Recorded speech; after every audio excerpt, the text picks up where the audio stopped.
in this particular session, we're going to go over a realistic, and I capitalize realistic because sometimes we don't reach our career goals because we don't have a realistic assessment of those career goals.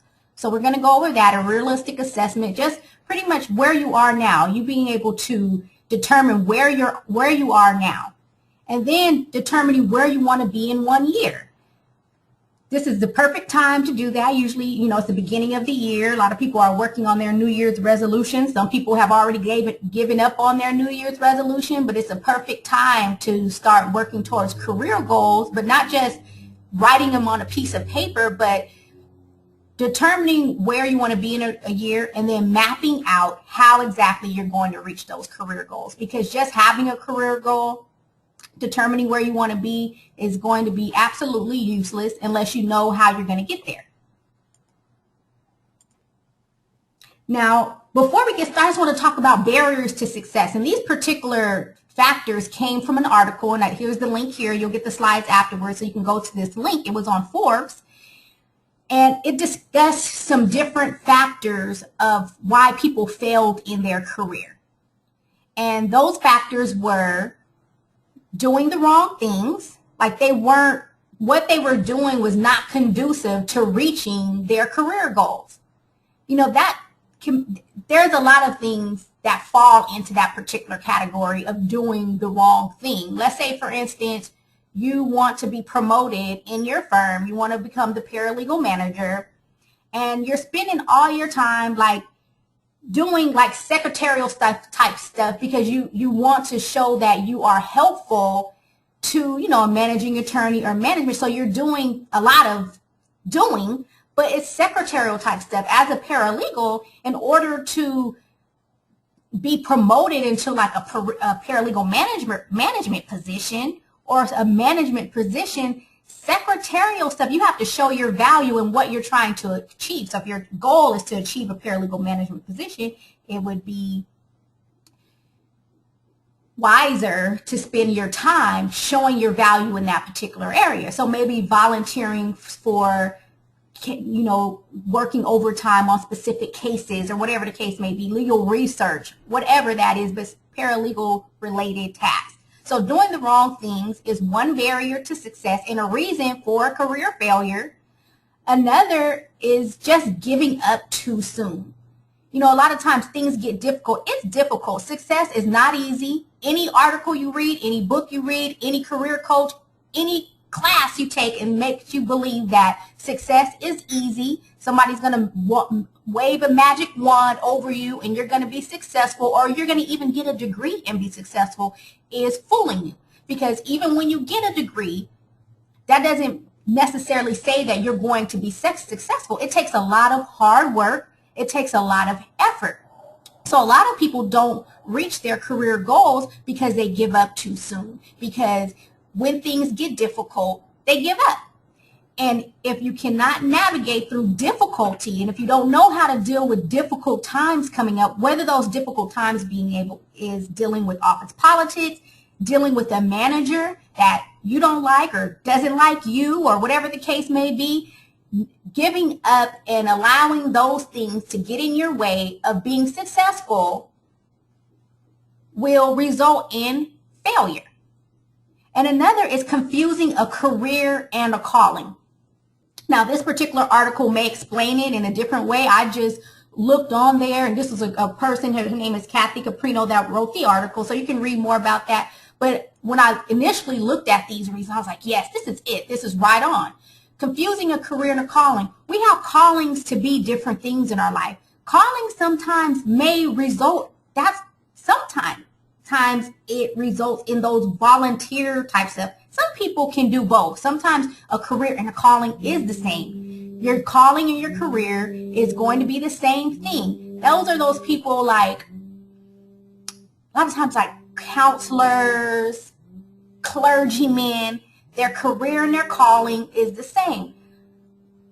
I don't know what the statistics is how many people are actually, their career and calling is the same, but when that is confused, then the necessary steps are not taken to make your career a success. Being able to differentiate between the two. and the other is too scared to stretch. Being successful requires risk. If you don't take any risk, if you don't stretch yourself, you will not be successful, period. Because it may require, let's say, for instance, you want to go back to school to get your degree. But you may be working a full-time job and maybe even have more than full-time responsibility. So you may be telling yourself, I don't have time to do this. How am I going to finish this? And you may keep yourself in your comfort zone and not stress yourself to say, okay, you know what, this is what I want. This is how I'm going to commit myself to it. Therefore, that means maybe I have to stay up late at night. And I'm just speaking of this from experience. When I've worked pretty much I'm working on my 4th degree now, my master's. I'll be finished with my master's in paralegal studies probably within the next month or two. And I can say from experience, I worked on pretty much full time the whole way through getting all of my degrees. I stayed some nights, I may have gotten 3 hours of sleep and then had to get up in the morning and go to work. So it was really difficult. But I had to stretch myself, to push myself, to stay focused and to stay on that path. Even though it got difficult, there was times I wanted to quit, numerous times. Even in the program I'm in now, I'm almost finished now, and the counselor, she had to talk me through it. And I was like, I just need a break. I can't, I'm overwhelmed. I can't do this anymore. I need a break. And she actually talked me through and was like, okay, if you do that, then this is going to be this is going to be the consequence of you putting this off. I think it just try, to do your best and finish. And thank God I listened to her, because now I'm at the end.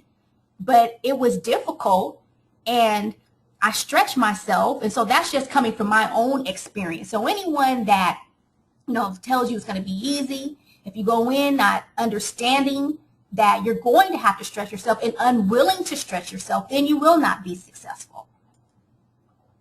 So now, once you determine where you are, an assessment is being able to determine where you are right now. What are those? And that basic step is to determine barriers to success. Where do you fit in with those barriers? Are you in your comfort zone and you're staying in your comfort zone? Do you have unrealistic expectations of where you want to be? Are you doing the wrong things? Are you mixing up a calling with a career? Once you determine those barriers, then you're on your way to being able to map out your career goal. So first, you want to determine, where do you want to be? What do you want? Is it that you want a promotion? You want to make more, and promotion not meaning necessarily making more money. Promotion, sometimes you may be making the exact amount of money that you're making, but you're promoted to a senior level position or a higher position. So do you want a promotion? Is it more money that you're looking for? Do you want to complete a degree? Is it another job altogether? Are you switching? You may be switching from a different field. You may be switching maybe from a legal secretary to a paralegal. You might be switching from a legal specialist into a office legal administrator, whatever that may be. Do you want another job? Is it more job responsibilities that you want? Maybe you're in a position where you're doing clerical functions and you want to do more substantive legal tasks. Or maybe you want less job responsibilities. Maybe you're at your time in your life, maybe you just had a baby, or maybe you just got married, or maybe you just want to spend more time with your family, so you want less job responsibilities. Or are you looking for a leadership position in a paralegal association? Or maybe work-life balance. You just want to be able to balance what's on your plate between work and career. You could want something as simple as just wanting better equipment, because maybe the computer you're working on or the software is outdated. It's taking you forever to get things done, and you know that you could do your job better if you had better equipment. Or maybe, and I put a question mark after this because sometimes this falls into that category of unrealistic expectation. Maybe you just want new coworkers. You want to be in a new department, and maybe that department is the only department in your firm, and you have no intention on leaving, but you just don't want to be in that particular area, or whatever the case may be. Or you want a new manager. Maybe you and your manager don't get along. Now, I put a question mark here because this might be unrealistic. If you want to stay where you're at and your coworkers are causing you issues, or a coworker or a manager, or you're the manager and you have some employees that are being difficult, sometimes this could be remedied, sometimes not. So you have to assess that and determine if that's a realistic goal or not.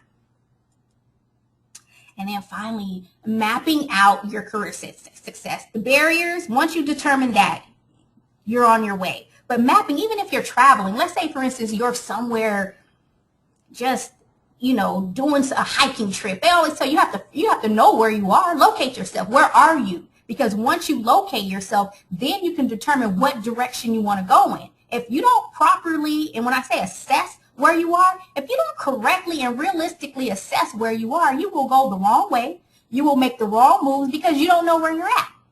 And so therefore, you don't know where you need to go, what direction you need to go in. So accurately locate where you are. Where are you in your career? Where are you?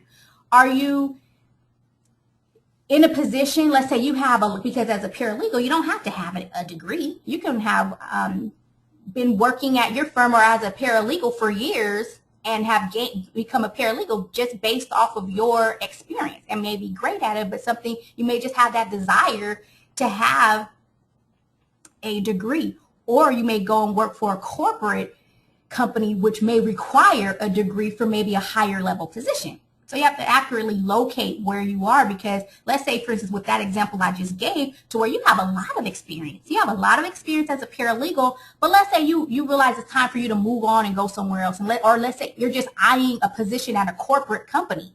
A lot of positions or government, they'll require before they allow you to become a manager or a higher, let me say a VP role, they'll require you to have a degree. So you can have all of the experience, but if you don't have that, you may not be able to get where you're going. So accurately locating yourself is to understand that you may be a great paralegal, you may have all the experience you need, but you may not have the education, or vice versa. You may have the education and not the experience. And then you want to determine, where do you want to be? Again, what do you want? What do you want in your career? Where do you want to be in a year? And then once you determine where you want to be in a year, break it down into little smaller increments, 3-month time spans. And then ask yourself, do you have what's needed to get there? That can mean a variety of different things, just depending on what your career goal is. Do you have the energy? Meaning, if you are working full time, if you're a parent, or you're someone, or you're married and that requires time, and now you want to go to school, do you have the time? Now, if you want to accomplish that goal and you determine that you don't have the time, then what that's going to require you to do is to rearrange some things so that you will free up that time so that you can accomplish that goal.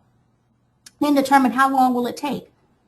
How long will it take you to get that degree? How long will it take you to be, and sometimes it's difficult, like being promoted, that might not be realistic in determining, or not realistic, it may be difficult to determine how long it will take, but sometimes you can determine that based off of, in your company or in your organization or in your firm, if you've seen other people promoted, how long did it typically take them while they, in that particular position or in that firm before they were promoted?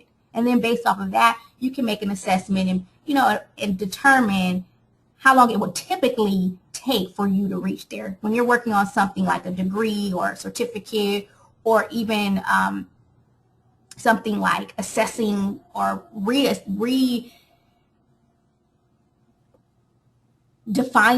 your position, if you're trying to have more responsibilities or less responsibilities, then it's pretty much just, a lot of that's going to be dependent on you and your ability to take those necessary steps to do it.